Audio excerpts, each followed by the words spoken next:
All right, welcome to the next episode of Just About Boxing Jab University, brought to you by I Build Texas. Check out our sister podcast, Jimmy's World. Both shows available on all podcast platforms. Today's guest is none other than Joe Hicks Jr. What's going on, champ? How you doing? How you doing? I'm doing all right, man. So just want to get to talking to you about some things, especially this with this COVID. Some things have changed. Probably your plans have changed a little bit. So Yeah. So you're the 2020 Olympic team qualification member at 165. Am I correct? Yes. All right. So you had plans, Tokyo 2020, bump 2021. Now no Yeah. qualifiers. So what's going on with you, man? Right now, I'm really waiting on the final call to say that I don't have the spot, that I'm not able to compete in the Olympics, and then from there, I plan on going pro. All right. Yeah. So it's kind of been up and down. Some of the guys that had already made that jump to go pro are getting to go to the Olympics. How you feel about that? I mean, in my mind, it's like, man, we did everything they wanted us to do. We waited, and then you Yeah, took y'all that. waited. Y'all waited a Right, we long waited. time.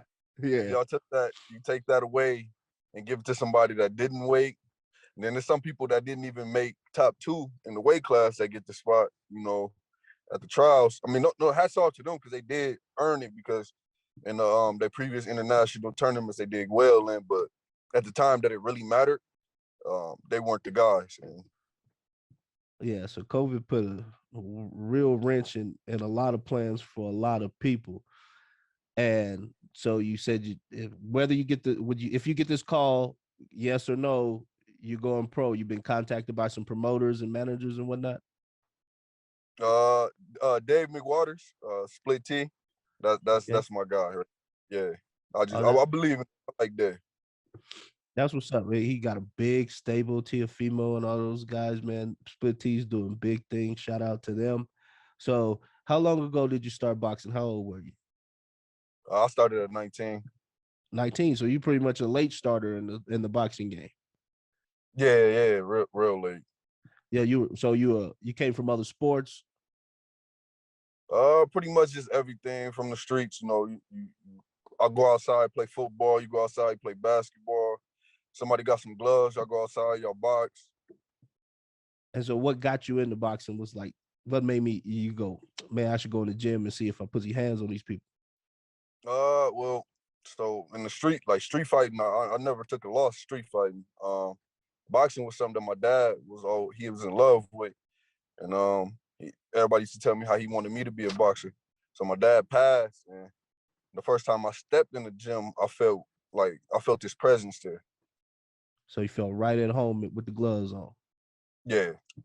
That's what's up. So you got a little different story from a lot of people. You started later, you're married, you're a father. Um, how do you balance this?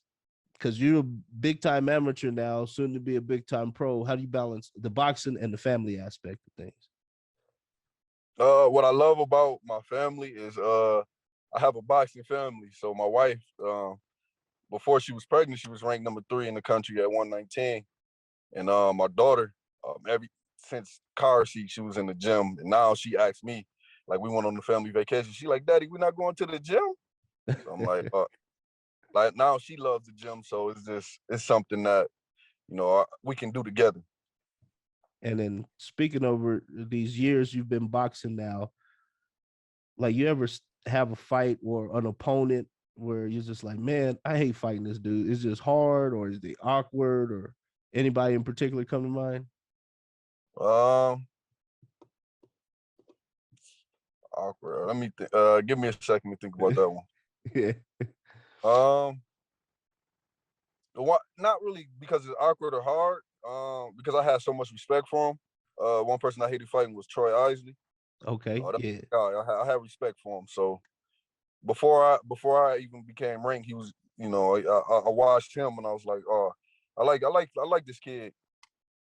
That's what's up, man. Shout out to Troy. And so you've been to a number of tournaments. Is there one tournament in particular that, man, this is it? I love this tournament. It's the biggest win or whatever it was. My favorite tournament was the Eastern qualifiers. For the Olympic trials, I won every fight 5-0. And it was 5 like, 0, smoking yeah, I them. don't think it was a close fight. Yeah. And what's the difference between that one and the other tournaments? Was it the camp, like everything was just clicking, or is just it was just your time? What was it? It was a last minute tournament. I was thinking about going pro. Um, I didn't. I wanted. I always wanted to go to the Olympics, but I was like, man, do I really want to? Like, as amateur, you think like, okay, they have their favorites, they have their picks. They're not gonna pick me. I'm not gonna. They gonna if I win, I'm not gonna win. That's what you think sometimes. And then my uncle convinced me, and my wife, and it was like, you just do it. You good enough, just do it. So last minute, I was training to go pro. Last minute, I was like, I'm gonna do it, and then it all came together. So recently, you got a taste of fighting international competition. What's the biggest difference between fighting domestically and fighting internationally that you see? The biggest difference, a lot of stuff you train for, they don't throw those type of punches. They're very awkward. But they fight one way. So once you get that style down, the fight is pretty much over. And I think that's why internationally, a lot of them stay amateur because they need 3 rounds. In a 6, 7 round fight, they're gonna get stopped later in the rounds. Okay, yeah. And I noticed that most of them, when they do decide to turn pro, they got to come over here, and it's different because Yeah, we our amateurs look to go pro. 8 year olds, man, I want to be the next Floyd, the next Mike Tyson. Where we don't be like, yeah, I want to go a gold medal. I want to check. yeah. So yeah, we have that they don't. So if you don't get this call saying you're the Olympic guy, how soon do you think this turnaround to the paid ranks is going to be? I'm not sure how fast it will be. I'm sure because Dave, Dave, he's a strategic guy. He's going to take his time and figure out what's best. But as far as if I got the call tomorrow, I'll be ready to fight tomorrow. So All right, as so far you as on stay my in end, shape. ready. Yeah. All right, so I think tomorrow Floyd fights the YouTube dude. You know what I mean? What do you think about that? You got more experience. The YouTube dude. You go out, you whoop him right now, like sitting in your car. You ain't even got to stand up. But like, Yeah, yeah. how do you feel about these guys getting these big old checks and they didn't pay their dues? As far as the YouTube guys get the big checks, I'm not really for it. As far as Floyd, I mean, if you told me that you was gonna pay me the 20,000 to go fight Jake Paul, I'm gonna be like, oh yeah, I'll take that. Easy So money. as far as Floyd, you paying them millions to go fight one of the Paul brothers, is like, why not? But as far as them, it's like they got the world fooled, man. They got the world thinking boxing, you can just jump in. They won't fight nobody seriously. I think Jake Paul got a tough fight with Woodley now, but he's still not a boxer. Yeah, That's not a that's a, boxer. that's a tough fight, but he's not a boxer. So it's like they're not really fighting anybody, and they're making the world think that they're beating people. Yeah, I see that. I agree with you 100%. Do you think there's something that the boxing public, or not the public, the fighter themselves, could learn from what these guys are doing? Um, I mean, pretty much, if you start off as a famous YouTuber, go around joking, you know, they became famous on YouTube. So I feel like anybody with like a lot of if you put gloves on Chris Brown and say he's going to box, Chris Brown is going to box Drake. That'll sell out. Just because where they're at right now in their life. Yeah, they They're already famous. yeah. So it's promoting yourself and things like that. But it's kind of difficult when you're just a fighter because you got to focus on the gym and everything else. You ain't got time to be doing pranks and stuff like that. Yeah, the gym takes up a lot of time. Boxing is a lifestyle. A lot of people don't really get that. And I think with the Paul brothers, they got kind of people fooled because they ain't. It's not a lifestyle to them. They just capitalizing on some previous fame. So, do you said your dad was in love with boxing, wanted you to box. Are you a boxing fan prior to coming into the sport? Yes, yes. Was there anybody Boxing. particular you watched? Uh, so when I first fell in love with boxing, it was like a documentary on Sugar Ray Robinson, and since then he just became my favorite fighter. And then Floyd Mayweather being from my hometown, I heard a lot about him, so I watched him a lot, and it was just like he made it look so easy. He made it look so Yeah, easy. yeah, so Uh, easy. when I got in there, I was like, oh no, it's not like that. Yeah, it's not that easy. My heart's about to explode. I'm tired. So, is there anybody in the amateurs that you still watch, even though you're at the echelon of amateur boxing? Is there like some younger kids you watch, or somebody that's your contemporary that you still watch? Um, it's the kid from Detroit. Um, I can't think of his full name. He's tough. He's real tough. He fight at 138. Oh, I can't think of his name.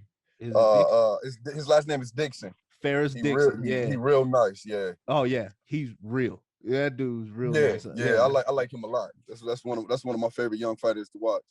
I don't know why I couldn't think of his first name, Ferris. Yeah. But yeah, him. I like to watch who's doing something at 65 at the moment. I like to watch 78 because that's another weight class close to mine. Um, oh yeah, Orville Crook. I don't know if you Okay. know him Yeah. from New York. Yeah. Yeah, Yeah. I like He's watching him because nice he got too. that awkward style and he's Yeah, he's nice, kind of man. weird to Yeah, watch. Yeah, but yeah, yeah, he's effective too. You know what I mean? yeah. Yeah, he's real effective. And so when COVID hit, say it hit what March last year, real hard. Did anything change as far as training? I know they moved camp out to San Diego at one point in time. Now they're finally coming back here to Colorado. Like, what really changed for you during COVID? For me or for being with the Yeah, team. with the team or with you in particular training. With me in general, it was kind of hard in the beginning because it was something that wasn't normal, but eventually I adapted to it. I found a way where to train, how to to get everything that I needed. As far as with the team, I think when COVID hit, as far as with the USA team, the biggest change to me was K. He left. Yeah. When K was gone, when K left, a lot of things went down Okay. as far as Yeah. training. Yeah, and I seen him here because I'm in Colorado Springs, so they was over at camp over here at Triple Threat. He's a good coach, very very knowledgeable. A lot of people like him, man. So I can see where that happened. Did you go out to Chula Vista, California, with them too, with the camp? Yes. Yep. Was that way different from being out here in Colorado? I know the weather's better because it sucks It here. was the view and everything. It was nice. It was amazing. So yeah, I liked it. I prefer to go to Chula Vista than Colorado. Yeah, I don't blame you, man. It's cold as hell out here all the time. Yeah. And before I let you go, because I see you in your car, so you're moving around, enjoying your weekend. You want to hit anybody with your social media handle so they can follow your progress throughout your career? Yeah, I'm on Instagram, Joe Hicks. I don't really have anything else. Yeah, I yeah. gotta build my social media up. Oh, I don't really be on it. all right. So once we get this out here, we share it. We get people to follow you. You build your social media up. Just don't be on TikTok dancing, Man, you ain't gonna see me on man. TikTok dancing, man. All right, I man. might be with my wife and daughter though. You might see me with my wife and daughter. Hey, hey. I got a daughter too, man. They make you do some weird stuff. So Yeah. so you enjoy your Saturday, man. Thanks a lot for stopping by and talking with us, man. Yo, thank you. I appreciate you and thanks for having me. All right, no problem, man. Later. All right.